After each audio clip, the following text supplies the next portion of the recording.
Thank you, Florian, for the very kind introduction. I feel honored to be allowed on stage for the opening keynote. My name is Valentin. My background is in psychology, and as all good psychologists do, I will start my today's therapy session with a question. And the question to you is, why are you here? To which you might say, geez man, it's a job fair, right? So either you want a job or you have a job opening, or it's even your job to be here. So why am I asking? But I'm not giving up that easy. Why are you here at Werk1, Startup Safari, listening to my talk on happiness? Here you might say, come on, it's a talk about happiness, right? So what can it be? Maybe you're actually interested in happiness, or maybe you're looking for your next job that will provide you happiness, or something else. Which begs the next question, what is happiness? Is it swimming in a pot of gold? Is it sending a car to outer space? Is it helping the sick and poor, or thinking about adopting your 7th child? Again, you might say, come on man, stop bothering us with those complicated questions where you don't have an answer yet. Why don't you give an answer at least to us? So I'm going to start with that. I'm going to give you an answer why I am here. As I said, my name is Valentin. My business LinkedIn profile reads, a business monkey on a mission to deliver a formula towards happiness. And here, as we just heard from Florian, is Werk1, the most startup-friendly place in Munich. I think these two are a perfect match. That's the reason why I'm here. But why am I a business monkey on a mission to deliver the formula towards happiness? I'm going to talk about this a little bit more. So I've spent a lot of time thinking about happiness and looking into the scientific and research part of that. And one of the things I realized, somewhat, our happiest time in life somehow is our childhood. And the more we grow up, we somehow seem to unlearn how to find happiness. And even as a society, the more we grow up in terms of wealth, in terms of education, in terms of medical advancement, life expectancy, the more unhappy we seem to be getting as a society. By now, suicide is the leading cause of death for men between 15 and 49 years old in developed countries. And reason number 2, if you take both genders. 1 in 5 people are already suffering from mental health issues, which is the opposite of happiness, of course. And if you look at aggregate metrics for happiness in society, these figures have been flatlining or even going down, while at the same time all the enablers for happiness have been going up. So something is going wrong in society. And I think we should be talking more and thinking more about happiness. And that makes sense from an insensate, esoteric point of view, but it might also make sense from a more scientific point of view to look into happiness. And that's what I'm doing. And thus, to start with, there's one interesting study that looks like the correlation between age and happiness. So how old are you and how happy you're going to be. And the study usually looks like this. It's a U-shaped curve. And there's a trough in the middle. It starts around 40 when it's at the lowest. Anyone want to guess how old I am? I'm 40. That's me, all the way down there. So let's have a look at me as an example. I'm husband to a kind wife. I'm father to a very charming daughter. I had a pretty successful international career with status and money. I have some friends. I have some hobbies. But was I happy? I wasn't sure. I felt like something was missing. And I realized, despite living in one of the safest countries on earth, a PhD in psychology, and having checked all the boxes that we're kind of like taught and have learned to check in order to find happiness, I had no idea what I was missing. And I realized maybe this is something that actually doesn't affect just me, but is a bigger thing in our society. We don't know anymore how to find happiness. And even if we figure it out, we don't change. Because it's so much easier to blame someone else for unhappiness than to look into the mirror and say, maybe I should start with myself. Well, why do we struggle with finding happiness? Why is that the case? What do you do if you want to find out more? You Google it, of course.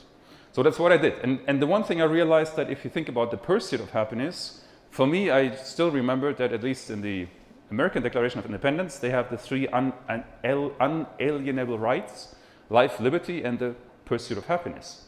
So I wanted to look at that. How's it in Germany? So I Googled Deutsche Verfassung, which is the German constitution, and happiness. And then on the front page, on the first page of Google results, you see something very interesting. So you get the search results, die Grundrechte, Deutscher Bundestag, and Google says something very nice. Google says, missing equals Glück. So there is no Glück in the Deutsche Verfassung Grundrechte. But can we trust Google? I had to look it up. German Constitution, elementary school level. Deutsches Grundgesetz, Grundrechte. Someone remembers? Article number 1. Die Würde des Menschen ist unantastbar. The dignity of mankind is untouchable. Article number 2. The right for free development of your personality. Article number 3. All men are created equal in the face of law. So far, no happiness. We have another 16 articles, in total 19 articles. Articles 4 to 10 are around religion, freedom of speech, sanctuary of marriage. And then within the next 8 articles, from 11 to 19, there's my personal favorite, the right to complain. It's a very German thing. But where's happiness?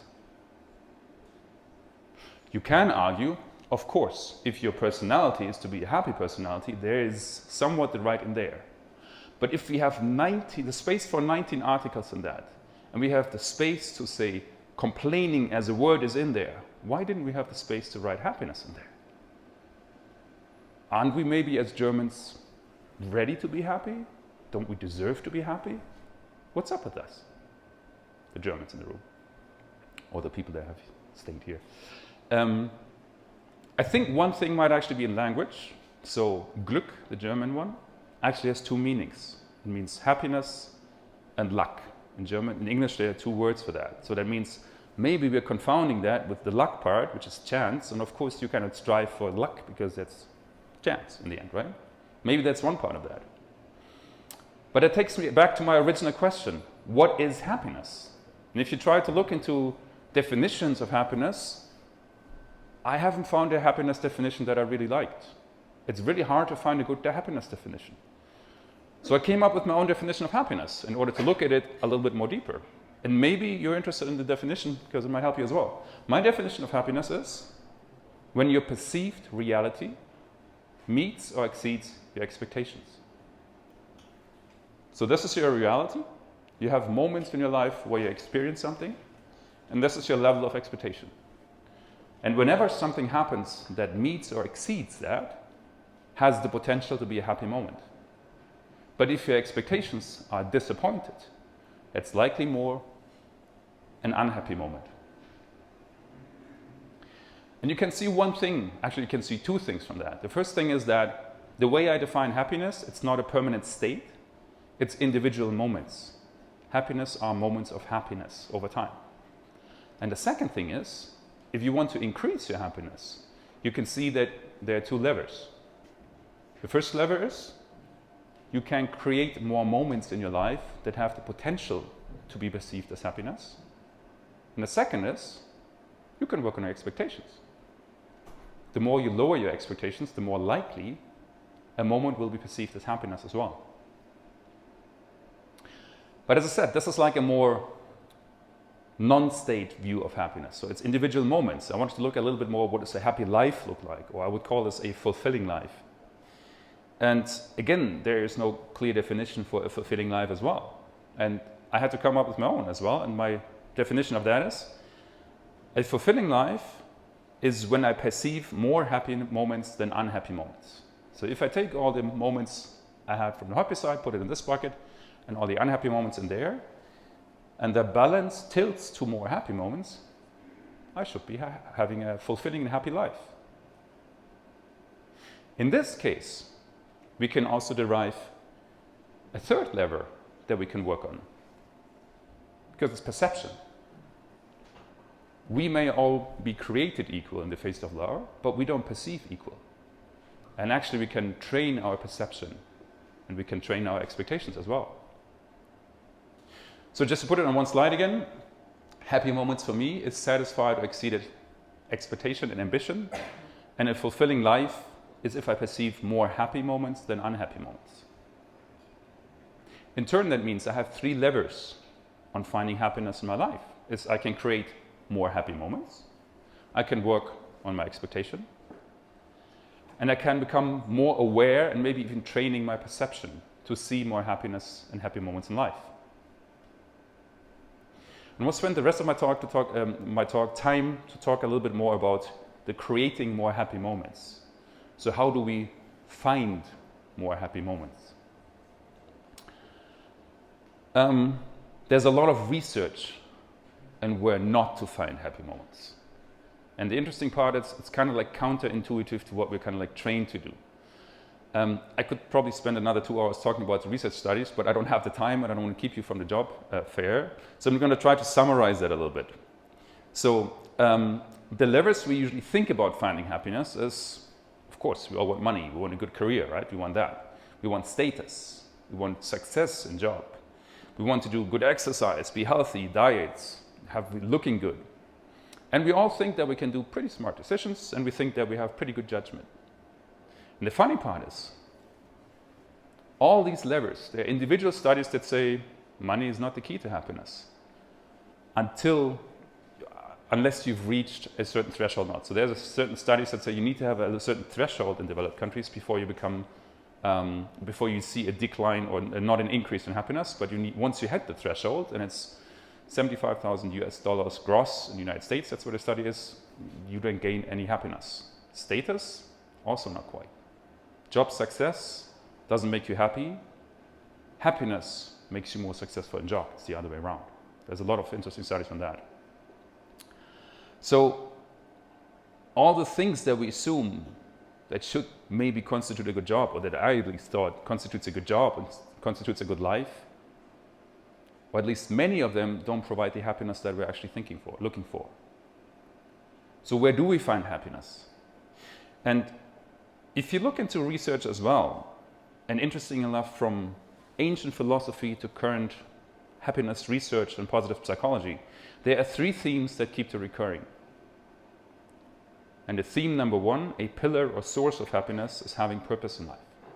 Something where you apply the things that you are strong with, that you have values, that is important to you, that's the best of yourself. Apply this to something greater than you. That's purpose. Pillar number 2 is engagement. It's a state that you reach, like a flow or motivation that gives you energy, something that you really enjoy doing and what you can do well. And pillar number 3 is appreciation, because we are social animals. We want to feel connected, we want to feel appreciated, we want to feel valued. So this is where we find happiness. But what does it mean for our job, for our life? What should we look for? Well, there's one observation if you look at kind of like the work paradigms that are still ingrained in a lot of our culture, is that what we call old work is there's a principle of money first, of capitalism. There's a principle of efficiency and Taylorism. It's compartmentalizing work. And there's a principle of hierarchy. And if you look at these 3, which are quite predominant in that, they are the exact opposite of what I just talked about. So the paradigms we should be looking for in life and in job is not money first, but purpose first. It should be engagement and doing something good, getting a state of flow rather than being efficient. And working together, receiving appreciation and being autonomous to the side instead of hierarchy. And the next kind of like paradigm shift we see is that, what is work anyway, right?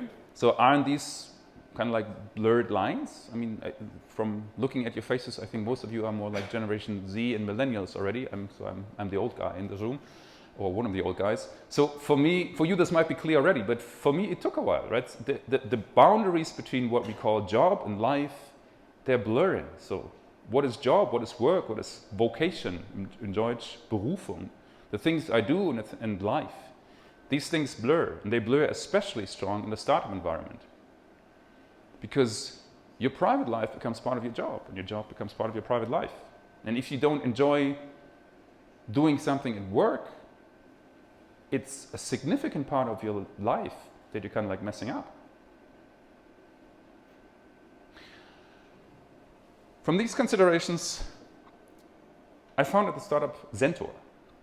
And Zentor basically has the ambition to be a mentor for the pursuit of happiness through a platform that does 3 things: inspiring purpose based on science, engaging people on the platform to kickstart a change in whatever their life change and transition is, and enabling appreciation in project groups, so connecting people that are thinking about the same thing and allowing them to do this together. How does it look like? Well, if you sign up on our platform, there are certain elements of groups and projects and inspiration where you can think about how to find more purpose in your life. There are projects assuming that you're a 40-year-old person in midlife crisis and you realize that one of the things you want to do is maybe write a book. You might find a group on a project on this platform that is about writing a book in Munich, and you could exchange with other people on the same ambition and the same project. And being in that group, any progress or anything you do enables you to receive appreciation from others. We do this by combining 3 things: a scientific approach to what happiness actually means. That's the reason why I need to think about definition and how to think about what the key pillars are for happiness. And that's from positive psychology to ancient philosophy. Using an evidence-based approach, because so far happiness also doesn't get measured. The only existing measures for happiness that I talked about mostly are the question, all in all, would you consider yourself being happy? So the question of happiness is, are you happy? That's a little bit like tautological. It doesn't allow us for anything else to kind of like derive what should I change. And we're developing a separate tool for how to measure happiness. And of course, happiness is individual. It's impossible to say that my happiness is the same as your happiness, because we perceive differently, because we have different reality and we have different expectations. And there's one last question I want to leave you with. And the question is, are you happy? And if you actually want to find out how we measure that, there's also an app for that. It's actually a web app. So if you're interested in what we do, please have a look at us. This is a QR code. I know it's old school, but it links to a survey that we have with 10 simple questions on measuring happiness. In German, it's the DE. In English, it's the ME version. You can use the QR code. And if you want to find out, please also talk to me and find a flyer here, look at our website. Thank you very much.